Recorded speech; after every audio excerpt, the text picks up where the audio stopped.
আসসালামু আলাইকুম। ঘি কম বেশি সবাই আমরা পছন্দ করি। ঘি এমনি না খেলেও ঘিয়ের তৈরি করা অনেক কিছুই আমরা খেয়ে থাকি, যেটা অনেক ভালো লাগে।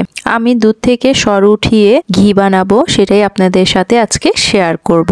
আর গরুর দুধ থেকে এই সরটা একদিনে না, প্রতিদিনে একটু একটু করে উঠিয়ে আমি রেখেছি, এভাবে অনেকগুলো জমিয়েছি। একদিনেও সম্ভব হয় যদি সেটা বোতল ঝাঁকিয়ে করা যায়। যাই হোক, আজকে আমি যেভাবে বানাচ্ছি ওটাই শেয়ার করছি আপনাদের সাথে। দুধের সর দিয়েই আমি বানাবো। এরপরে আমি দুধের সরটা শিলপাটায় বেটে নেব। আপনারা চাইলে ব্লেন্ডারে ব্লেন্ড করে নিতে পারেন। আমার কাছে এই শিলপাটায় বেটে নেওয়াটা ভালো লেগেছে, এজন্য আমি এভাবেই করব। খুব বেশি বেটে নিতে হয় না, আমার মতে এক বাটা দিলেই হয়। আরও যদি বেশি ভালোভাবে বেটে নিতে চান সেক্ষেত্রে 2 বাটা দিলেই হয়ে যায়। আমি 1 বাটা দিয়েই নিয়েছি। এরপরে আমি একটা বাটিতে উঠিয়ে নেব। সবগুলো বাটা হয়ে গেছে। বেটে নেওয়া এই সরে আমি এখন ফ্রিজে ঠান্ডা পানি দেব। যদি গরমের সময় হয় তাহলে বরফও দিতে হয়, আর যেহেতু এখন ঠান্ডার সময় এজন্য আমি ফ্রিজের ঠান্ডা পানিটাই শুধু দেব।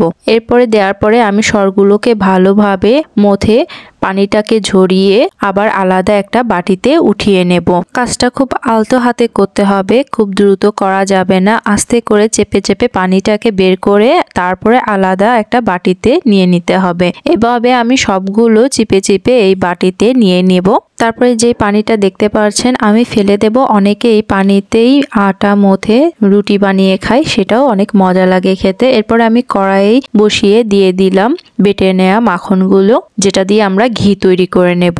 আচ্ছা বলুন তো, আপনার ঘিয়ের তৈরি কোন জিনিসটা বেশি ভালো লাগে? কমেন্টে অবশ্যই জানিয়ে যাবেন। আমার তো বাসার বানানো ঘি এমনি খেতেও ভালো লাগে, গরম গরম ভাত দিয়ে, আলু ভর্তা দিয়ে, আমার সবকিছু দিয়েই ভালো লাগে। এজন্য বাসায় তৈরি করে নিচ্ছি। একে তো দাম বাহিরে, আর তার উপরে ভেজাল। এর চেয়ে ভালো নির্ভেজাল বাসায় বানিয়ে নেওয়া। হ্যাঁ, অবশ্যই একটু সময় লাগবে, যেহেতু গরুর দুধ থেকে আলাদা করে 1 দিন 2 দিন 3 দিন এভাবে পরপর উঠিয়ে রাখা সরটাকে, তারপরে যে ঘিটাকে বানিয়ে নেওয়া। বিশ্বাস করুন, একবার বানালে অনেক দিন চলে, আর একটুতেই অনেক ঘ্রাণ হয় বাসার তৈরি ঘিটা। নিজের হাতের বানানো খাঁটি ঘি বলে কথা, ঘ্রাণ তো হবেই, আর সুস্বাদু মাশাআল্লাহ। যখন আমি জাল দিচ্ছিলাম মিডিয়াম আছে, তখন আস্তে আস্তে করে এরকম ফেনা ফেনা হয়ে যাচ্ছিল, আর অল্প অল্প করে তেলের মতো দেখা যাচ্ছিল, দেখতেই পারছেন অবশ্যই। আর যত বেশি সর জমাইতে পারবেন তত বেশি ঘি হবে। যখন এরকম তেল বেরোলো তখন আমি চামচ দিয়ে আবার নাড়ছিলাম, যাতে নিচে পোড়া না লেগে যায়। যদিও নিচে পোড়া লাগে না, তারপরেও আমি অনবরত নাড়ছিলাম চামচটা দিয়ে। সত্যি বলতে ঘি বানাইতে অত বেশি কষ্ট হয়নি আমার, শুধু একটু দুধের সরটা জমাইতেই সময় লেগেছে। তাছাড়া এই ঘি বানাইতে আমার বেশি সময় লাগেনি। দেখলেন তো কি সুন্দর ঘি উঠে আসছে, এত সুন্দর সুঘ্রাণ বেরিয়েছে, কি বলবো। বাসায় বানালে তাহলে আপনিও বুঝতে পারবেন আর ঘ্রাণটা নিতে পারবেন।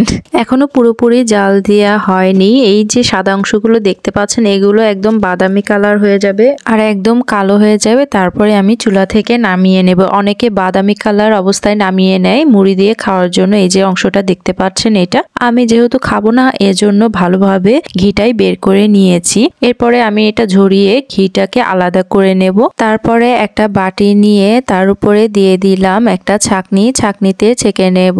গরম অবস্থায় ঘিটাকে ছেঁকে নিতে হবে যাতে করে জমে না যায়। আমি সবগুলো আস্তে আস্তে করে ছাঁকনিতে ছেঁকে নেব।